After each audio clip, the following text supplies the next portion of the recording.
โอ้ยันว่านี่คอยอย่างงี้เขาเว้าก็ยามันน้ำบ่แม่นพ่อคอยบ่แม่นน้องคอย นั่นแล้วเนาะพ่อใหญ่เนาะอีนายโฮมน่ะยันว่าเจ้าว่าบ่ทันแล้วคอยบ่ได้ยาแล้วคอยสิห้องเจ้าขึ้นมาโยห้องเรื่องไหนแล้วอ่ะเจ้าจะได้ไผก็เอาแล้วคอยจะได้ไผก็เอาได้แล้วอ่ะเราอันนี้ไหนก็ตามดอกกระโดดเนี่ยนั่นยันว่าถือว่าคอยเอาลูกเอาเมียเพิ่นว่าปิ้นว่าโอ้ยคอยบ่ทันนั้นแล้วได้กับเจ้านั่นไปยาหอกยาห้างก็ยังบ่ได้ท่านนั้นเจ้าสิไปเว้าในนั้นบ่แล้วเอารถอย่ามันพ่อใหญ่เจ้าจะได้ชิปคนข่าวเด้อมันแล้วยามันพ่อใหญ่อันนั้นแล้วคอยจังว่าหมอนี่เพิ่นว่าโอ้จังชั้นจังชี้โอ้ว่าอย่านะว่ะ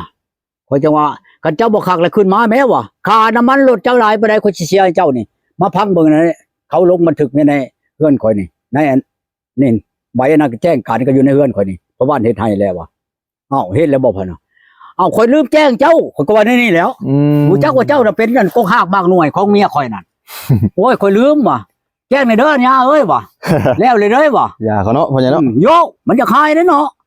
ลำพระลำจัวไปเลยอยู่ดิพ่อใหญ่ขอถามได้พ่อใหญ่FC หันจะเห็นรถใหญ่แล้วอ่ะสิตอบเพิ่นได้พ่อใหญ่อันใดก็ FC อยากเห็นรถใหญ่พ่อใหญ่เลยได้ว่ะเห็นคอกแล้วก็แล้วเนาะพ่อใหญ่เนาะคันว่าเห็นแล้วสิมาช่วยเหลือบ่น่ะอันหมอ MP น่ะนะบอกเลยพ่อใหญ่เดี๋ยวนี้นั่นคันว่าสิมาช่วยเหลือสิเอามา10,000นี่ก็ได้ช่วยเหลือหลายปานใดสิมาผูกแขนนำนี่หลายปานใดราคาเอารถมานี่น่ะเนาะพ่อใหญ่จักล้างเบียร์นั่นโยชุดถามก็อย่า MP น่ะอย่าโลดบ่ถามข่าวก็อย่าย่านไอ้ตาก้อนนี่บ่ได้นั่น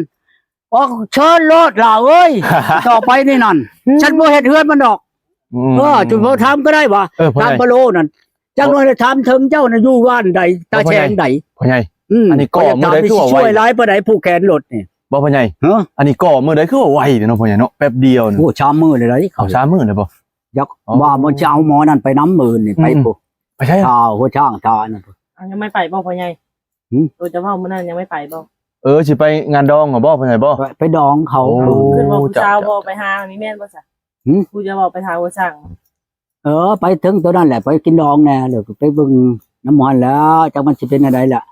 ชื่อก่อนเนาะท่านใดมันถึกหูถึกตาเลยก็เว้ากันบ่ยากดอกอยู่ท่าหัวช้างบ่พ่อใหญ่ไกลบ่พ่อใหญ่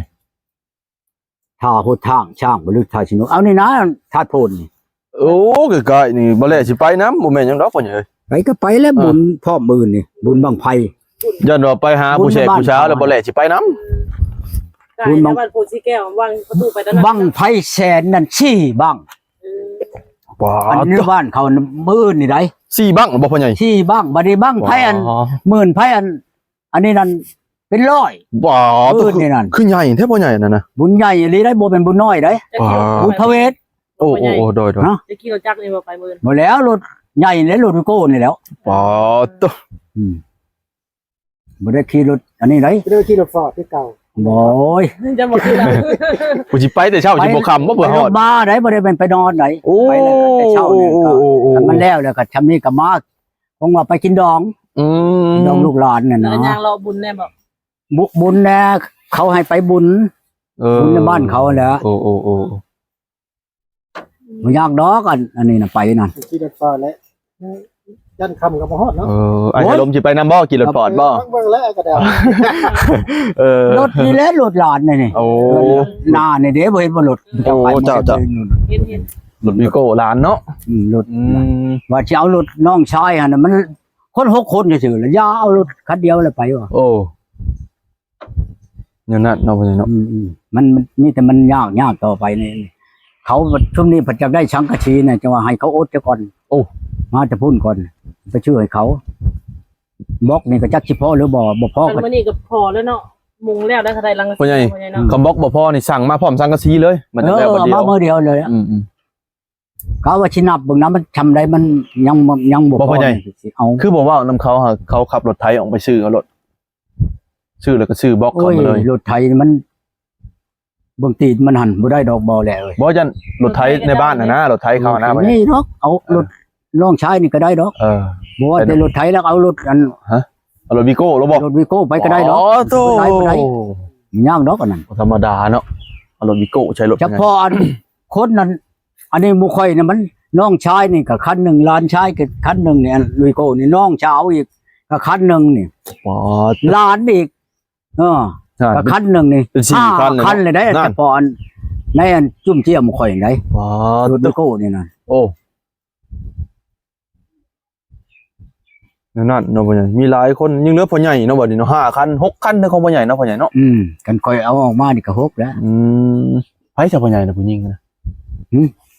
เขามานำผัวเขาบ่ผัว บ่ มาเฮ็ด เขามาอันนั้น ผัวเมียช่างบ่พ่อใหญ่บ่ อยากให้เขามาเอามักนิ้วนี่ก็โอ้ไผก็บ่เอาจังหวะมาเอานี่ สนุกนี่นะยาว ฮะ สนุกนี่นะยาว เอาได้ไหมเอาได้ไหม อืม ให้ช่องแชนเก่าดอกเบิดนี่นะรถไถนี่ช่องคันนี่เหลือได้นี่ได้มักนิ้วนี่ได้มันบ่แม่นมันง่ายๆนะมาเอาไหมมาเอาไป เรา ไป นี่ไม่สนุก เอา เอาไหม แม่บ่แล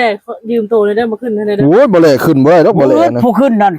จ้างเขาแล้วเขาขึ้นให้เรียบร้อยโลดนี่ อ่า บ่เกินได้แสนหนึ่งจ้างเขานั่นบักอันนี้ก็คืออันนี้นี่บักเฮ็ดอันนี้นั่นขึ้นให้กูได้ว่ากูสิให้ไว้ปัญญังโลด มาแต่เช้านั่น โอ้ มันจนให้บ่ยังจักหน่อยพุ่นแหละมันเฮ็ดน่ะคนอันนี้น่ะเล็กน้อยอันนี้น่ะเขา มีคนที่เก่งเนาะพ่อใหญ่เนาะ โอ้ยขึ้นไม้นี่เรียบร้อย โอ้ จักต้นน่ะพ่อใหญ่มีอยู่จังนะ เบิ่งเด้อนี่1 2 ต้นเราจักอันนั้น 3 4 5 6 7 8 9 9กกนี่ ทางพี่ได้จาก เจ้า ทาง เบิ่งดูหั่นมันน้อยนะฮะได้เลี้ยว ทางเล่าได้ใช่พ่อใหญ่นับเอาแล้วบ่ทางเล่าพี่ เอาใช้ ทางเล่านี่นับเอาแล้วบ่ แม่นอันนี้น่ะของเขาอันนี้ของน้อง เบิดนี่บ่2แสน โอ้ เบิดนี่เอาเบิดนี่ 2แสนเท่านั้น อ๋อตะพ่อใหญ่เนาะ เอาเบิดนี่ เก้า 9กก เด้ นี่ อมา นะ ขึ้นให้ได้เด้อ บ่แล อันรถไถนี่นั่น ต้นไม้มันสิไว้คนลี เต็มรถช่องหลังนี่ รถไถกระดาษนี่ได โอ้ จะยืมตัวบ่แลมาขึ้นเถอะ เอาหัวกระไดก็มีหันหัวกระไดยาวเห็นบ่หันขึ้นฮอดครึ่งลำพุ่นข้าไปชังแหละ บ่แลยันความสูงนี่บ่แล มีความสูงเชิงมาเลยเนาะ แม่น หมอยมันสิเป็นเพียงขึ้นไปแล้วชั้นกันคือได้นี่ ตกใจ นั่น เลยสนุก โคบลงเลยแหละ แม่นบ่ เอารถมาโลด ฮ่า ก็สิเอาดันรถมาตวงเนี่ยรถ สลันอยู่แล้วเนาะพ่อใหญ่เนาะ ฉลันแล้วก็เอาขึ้นใช้รถแล้วก็มือ มันหิ้วพ่อใหญ่พ่อแม่พี่น้องเอ้ย2คันรถไถพุ่นน่ะ บ่จักได้บ่จักรถนี่ค่าได้รถค่อยนี่คันมันบ่ตีนบ่หัวน่ะเอาไปรถตีนมันหัวนี่มันปามีแต่หึงๆเลย มือนึงก็ติดจักรบัดเดียวเนาะ เอาไปรถก็จักมันนี่บ่ย่านมันดอก เอาไปแล้วเราก็มื้อหน้ายังมาส่งบ่พ่อใหญ่ ได้เมื่อใดก็ได้ดอกคอยบ่ย่านมันเสียดอกมึงจะเอาไปนั่น คำซิโนแล้วมันนำได้ เขาถามหาฮู้บ่แลบ่แห้งเลยเนาะเขาเด่นเฮือหลังนี่ว้าเจ้าพ่อใหญ่เฮ็ดปีนเมืองซิโนหาบ่แลแล้วพ่อใหญ่เฮ็ด มันนี่เนาะ อันนี้ฮะถือว่าปูสาดนอนก็ได้เนาะพ่อใหญ่เนาะหามเตียงเข้าไปนอนลิ้นก็ได้นะเอ้ามันคอกรถพ่อใหญ่เสร็จแล้วนี่แหละนี่ ก็ได้นั่นแหละขยักโดนครับชังรถมันเต็มรถแล้วนั่น เนาะ มันสิเอารถไถนี่เข้าไปก็ยังได้หักคอยบ่เขารถนี่ โอ้ คอยสิเอาแต่จักรมันเข้าไปนะหั่น โอ้ เอาโหมันบ่ เอาจักรเข้าไปเมียนหัดจักรมันนี่อันกระโตเฮือนรถนี่คอยสิเมียนนี้นะ โอ้เนาะนั่นน่ะเนาะพ่อใหญ่ จักรมันแล้วคอยสิเอาเข้าไปเมียนในรถตัวนั้นหัน โอ้ มันอัดประตูสบายมันรักษาสบายมันไม่ยังดอก สำนักธุรกิจเนาะพ่อใหญ่เนาะฮู้จักวางแผนได้พ่อใหญ่นี่โอ้บ่ธรรมดาเนาะพ่อใหญ่ โอ้เบิดวาดนี่ก็ไม่บ่พอได้ใบหลังคามันนะไปชื่ออีกวันเนี่ยว่าเบิด700,000ชื่อชุดก่อนนั้นก็ได้ล้านช่อง แล้วก็พอดีล้าน900,000เลยได้แต่ อันนี้ไม่นี่นะพัดอันดินนั่นดินบล็อกดินอันนั้นปูนปีนบ่หันนั่น โอ้ ก็ช่องล้าน600,000ได้อันนั้นไหน โอ้ ชื่อมาก่อนน่ะ ตบเบิดหลายเนาะพ่อใหญ่เนาะ ถึงอันปูนถึงหยังมันพุดช่องล้าน600,000นั่นน่ะโอ้เบิดหลายเลยได้ โอ้ ยามันแหละเฮาเอามาผัดสิไปปะตากแดดตากฝนมันก็บ่เป็น รถจะมีข้าวขี้เมฆเนาะพ่อใหญ่เนาะ เอาแล้วราคามันบ่แม่นน้อยๆเนาะหลายล้านกันเงินกีบเฮาก็ดี กับอีกอย่างก็น่าพ้น แต่เงินบาทก็ยังเงิน หลายแสน ล้าน เนาะพ่อให ก ญ่ ว่าแล้ว ยังมีชื่อกันยังโคบ่ ชื่อมานี่นะ วิโก้หรือดีแม็ก พี่โก้ นี่แม็ก ดีแม็กได้เห็นเพิ่นเว้าแต่เก่าดีแม็กได้ ดีแม็กไฮเลนเดอร์บ่ จักสิเท่าใดแหละราคามันก็ล้าน200,000 อ๋อ